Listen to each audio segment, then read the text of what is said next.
Vamos agora a Brasília com o Délio Rocha. Tem informações para a gente da capital federal, começando com o pedido dos procuradores da Lava Jato para que o ex-presidente Lula, que segue preso aí há mais de um ano lá em Curitiba, Délio, tenha uma progressão de regime, passando para o semiaberto. Ontem o ex-presidente escreveu uma carta e disse que não troca a dignidade pela liberdade, não aceita essa progressão de regime. Por quê, Délio? Bom dia. Nádia Rodrigues, bom dia para você, para o Elivaldo Barbosa, bom dia a todos. Olha, Nádia, o ex-presidente Lula, ele disse que pretende deixar a prisão, mas só após a justiça reconhecer que houve erros em seu julgamento e na sua condenação. E essa postura do ex-presidente Lula tem gerado divergências entre juristas de todo o país. Por um lado, tem juristas que dizem que a progressão de regime é um benefício que o condenado pode aceitar ou não. Mas para outros, a progressão de regime é uma obrigação e o condenado deve sim cumprir essa determinação judicial. E agora, Nádia, olha, caso o presidente Lula aceite, o ex-presidente Lula aceite, essa progressão de regime, ou caso seja obrigado a aceitá-la, ele pode cumprir o restante da pena em casa, desde que usando uma tornozeleira eletrônica. Então a gente vai ter ao longo dessa semana, Nádia, muito mais discussões em torno deste assunto, porque a defesa do ex-presidente Lula aí está batendo muito nesta tecla e a gente vai ficar acompanhando isso. Agora, falando ainda de justiça, mas de um outro assunto, ontem o ministro Gilmar Mendes, do Supremo Tribunal Federal, determinou que os processos envolvendo o senador Flávio Bolsonaro, naquele chamado caso Queiroz, devem ser suspensos. Já existia uma decisão neste sentido do ministro Dias Toffoli, mas conforme a defesa de Flávio Bolsonaro, essa determinação não vinha sendo cumprida pelo Ministério Público do Estado do Rio de Janeiro. Então, com essa decisão de ontem, de Gilmar Mendes, reforça aquela decisão anterior de Dias Toffoli e essa questão aí, esses processos envolvendo o senador Flávio Bolsonaro e também o caso COAF, aí permanecem suspensos até pelo menos, Nádia, novembro, quando o colegiado do Supremo aí vai decidir em definitivo sobre esta questão. Nádia.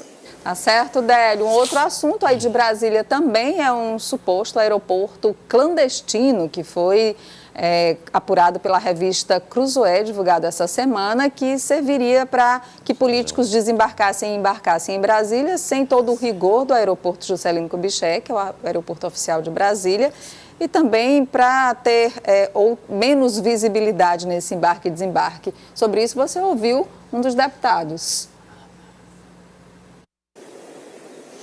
Isso, Nádia. Olha, e esse aeroporto alternativo, Nádia, fica em São Sebastião, é uma região administrativa aqui do Distrito Federal, a cerca de 35 quilômetros de Brasília. Essa pista de pouso, ela não é plenamente regulamentada, mas pode ser usada desde que o piloto apresente um plano de voo 45 minutos antes da decolagem. E assim, Nádia, quem viaja neste aeroporto aí tem a possibilidade de fugir da fiscalização, não passa por raio-x, não corre o risco de ser fiscalizado, por exemplo, pela Polícia Federal, nem de ser hostilizado por outros passageiros, como acontece em voos comerciais. E sobre isso eu conversei com o deputado Roberto Pessoa, do PSDB do Ceará, mas ele disse que não é usuário desse aeroporto. Aliás, ele disse que nem conhece o tal aeroporto. E o parlamentar cearense também comentou sobre outro assunto polêmico, sobre as declarações do ex-procurador-geral da República, Rodrigo Janot. Vamos ouvir então a fala de Roberto Pessoa. Eu não tomei conhecimento, mas o outro aeroporto só de jatinhos, e por aeroporto particular, eu não sei, nem sabia que tinha outro aeroporto aqui, fora de Brasília. Eu acho que é para se esconder da imprensa, não sei. O senhor nunca usou esse aeroporto, por exemplo? Nunca usei esse aeroporto, nunca usei.